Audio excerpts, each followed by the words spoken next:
Hey friends, this is Mr. English Talks. I'm glad you made time for yourself today, because we're going to learn how to master your emotions in a clean, practical way. Not by pretending you don't feel, not by forcing a fake smile. We will learn how to feel everything and still choose the best response. When you know how to lead your emotions, your work gets better, your relationships grow deeper, and your mind feels light. I'll keep the English simple and give you steps you can use the same day. Let's start with a picture. Imagine you are driving a car and heavy rain begins. You don't shout at the rain. You don't close your eyes.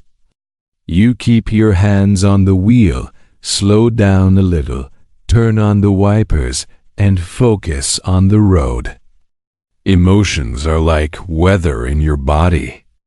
Anger, fear, sadness, joy, excitement, they come and go. You don't control the weather, but you do control how you drive. Mastering your emotions is learning to drive well in any weather. Here is the big idea. Emotions are signals, not bosses. Your body feels something first. Your mind tells a story second, and your mouth or hands act third. If you change the order body, story, action, you change your life. Calm your body so your brain can think. Clean the story so your brain sees the truth. Then choose one small action that helps. Let me share a short story. Ian had a habit of replying fast when he felt attacked at work. If someone criticized his idea, he sent a long, angry message and felt embarrassed later. One day he tried a new rule. When he felt heat in his chest, he paused for 10 slow breaths. Inhale for 4, exhale for 6. He wrote his message in a notes app, not in the chat. He added one sentence at the top.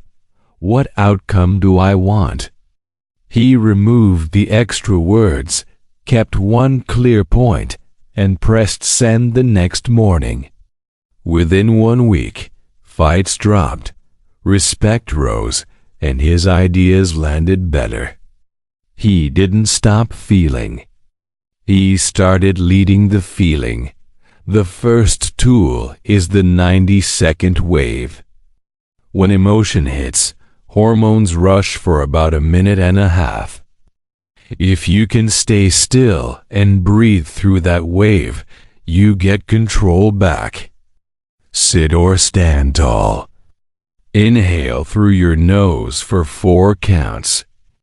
Exhale longer for 6. Do this 10 times. Relax your jaw and drop your shoulders. You can splash cool water on your face or step into daylight for 2 minutes. These small moves tell your body, I am safe. A safe body gives you a smart brain. The second tool is naming. Put a simple label on what you feel. Say in a calm voice, I feel angry, or I feel anxious, or I feel embarrassed, or I feel excited. You can say, I'm having the thought that they don't respect me, instead of, they don't respect me. This tiny change creates space. In that space you can choose. Naming does not make feelings bigger. It makes them clear. The third tool is a better question. Ask, what is the result I want from this moment? Ask, what is the smallest next step that helps?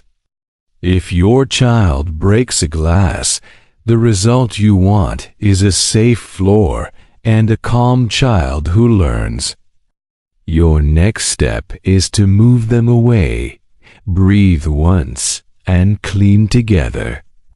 If your colleague is late, the result you want is clear timing. Your next step is to confirm a new time and set a simple rule for the future. Questions stop the spiral and guide you to action. The fourth tool is reframing the story. Your first thought is often a threat story. They hate me. I always fail. This will ruin everything. Try a truer, kinder version. They disagree with my idea, not with me. This attempt failed. I can adjust and try again. This is hard, but it's not forever. You are not lying to yourself. You are choosing the story that helps you move. The fifth tool is an if-then plan for your triggers. Decide your response before the moment arrives. If I feel the urge to send a hot message, then I will write it in notes, breathe for 1 minute, and send tomorrow. If I feel criticized, then I will ask one question before I defend myself. If I feel lonely at night, then I will put my phone away, make tea, and read for 10 minutes. Pre-decisions beat willpower. The sixth tool is your daily baseline. A calm morning makes a calm day. After you wake, drink a glass of water. Look at daylight for 2 minutes. Move your body for 1 minute. And do 10 slow 4 to 6 breaths. Speak one identity line out loud. I'm the kind of person who feels and still chooses. Then do one 10 to 25-minute focus block on your most important task with your phone away. When you keep one promise in the morning, your brain trusts you for the rest of the day. The seventh tool is your evening close. Emotions pile up when days have no ending. Before bed, write 3 lines. What I finished, what I felt, and what I will do tomorrow. If something is heavy, write a worry list. Then add one kind reply to each worry. Dim screens and lights in the last hour. Sleep is emotional first aid. A rested brain is stronger than any hack. Let's talk about relationships, because emotions live there. At home, ask a golden question before you give advice. Do you want comfort or solutions? If they say comfort, listen, show empathy, and give a hug or a calm line like, I see how hard this is. If they want solutions, ask, what would feel like a good next step? Then help them plan one step.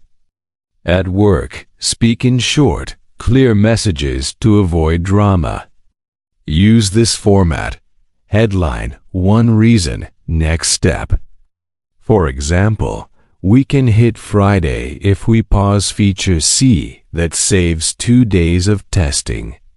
I'll send the revised plan by 3 p.m.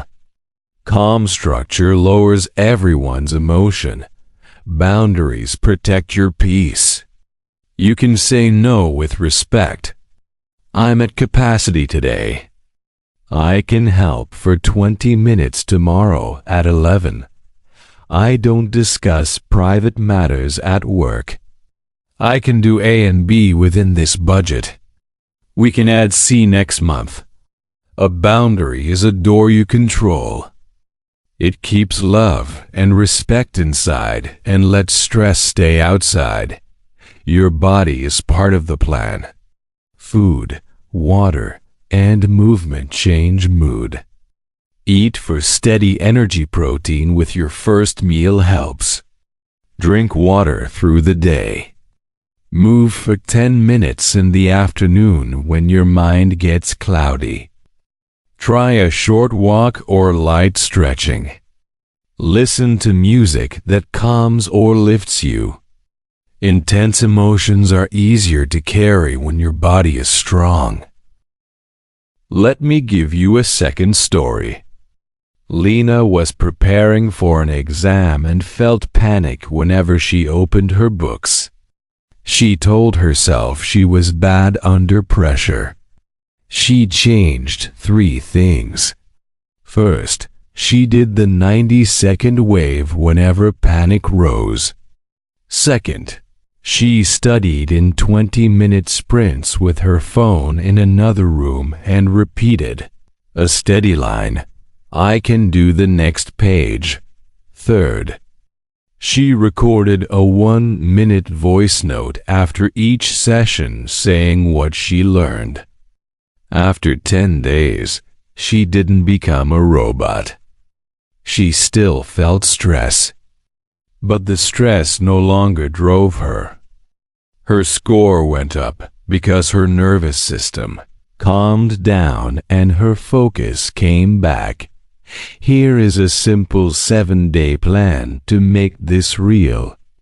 For the next week, start each morning with water, light, 1 minute of movement, and 10 slow breaths.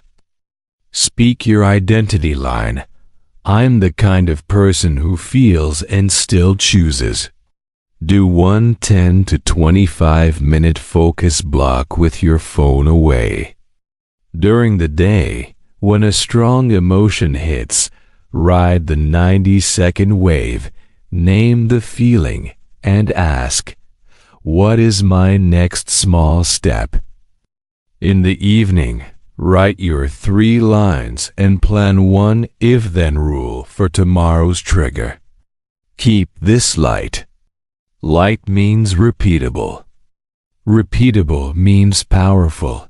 If you are leading a team or a family, share your calm. Slow your speech by 10%. Drop your voice a little at the end of sentences. Use simple words. Make one point and stop. Ask one question and listen fully. People copy the most regulated nervous system in the room. Be that system. Not perfect, not cold steady dot. There are moments when you will slip. You will shout. You will send a message you regret. You will eat the stress food. You are human. Repair fast. Say, "I'm sorry for my tone. I was stressed, and that is not an excuse. Here's what I'll do differently next time." Then do that thing once. Repair builds more trust than pretending you never slip. A quick note on deeper pain. If you feel stuck in sadness, panic, or anger for weeks, if sleep and appetite are broken, or if dark thoughts arrive often, please add professional help. A good counselor or doctor can guide you with tools that match your story. Asking for help is not weakness. It is wisdom. Let's close with a picture of your life 3 months from now if you practice this. You wake up, you breathe, you set your tone, and you start your day with one honest block. When a storm hits, you ride the wave, name the feeling, and choose one small step. At home, you ask, comfort or solutions. At work, your words get shorter and your impact gets bigger. People feel safe around you because your energy is steady. You still feel everything, but you are the driver now. That is mastering your emotions right now. Try it with me. Sit tall. Inhale for 4. Exhale for 6. Do it again.